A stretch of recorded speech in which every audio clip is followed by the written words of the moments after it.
Finally, it's my pleasure to introduce Representative Aaron Regunberg. He's in his second term in the House of Representatives, representing District 4. Representative Regunberg has been a lead sponsor on a number, over the years, on a number of ECRI's priority bills, including but not limited to the Energize Rhode Island bill, which would finally put a proper price on carbon pollution. Representative Regunberg.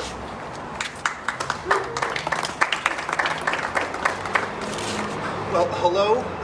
I am State Representative Aaron Regunberg, and I'm here today to urge our state leaders to not move forward with this anti-environment special interest legislation, and to make very clear that if this bill is brought to the floor for a vote, we will be doing everything that we possibly can to oppose it.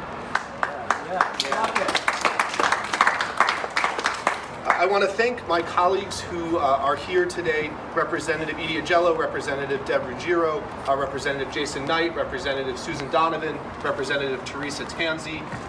We want to acknowledge our many colleagues who could not be here right now, but have been sharing their opposition to this legislation through other venues. The reason that we are also concerned about this proposal is that it takes a program, net metering, that is meant to help protect the air we breathe and support a transition to a clean energy future, and it flips it on its head to incentivize a practice that is not good for our environment, is not good for our climate, and is not good for our children's health. As written, this legislation blows the door wide open to incineration projects that can endanger the air we breathe and our state's natural resources, and puts Rhode Island ratepayers on the hook to pay for that endangerment. As has been previously mentioned, studies have shown that biomass incineration can release as much or more carbon and other pollutants as burning coal. And while Donald Trump's EPA Administrator Scott Pruitt may argue that this is a green practice, that is not what the scientific consensus says. And God help us if the state of Rhode Island starts basing our policy decisions more on Donald Trump's logic than on what actual scientific research says. We have also come together today because we know that Rhode Islanders are fed up with the perception that who you know matters more in state government than what is in the public's interest. We should all be tired of seeing backroom deals holding our state back. Policy should not be determined based on who can write the biggest checks to get into those back rooms. It should be based on what's in the public interest.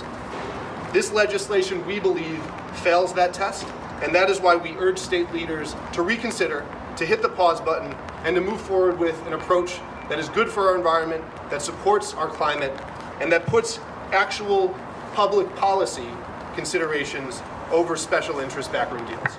Thank you.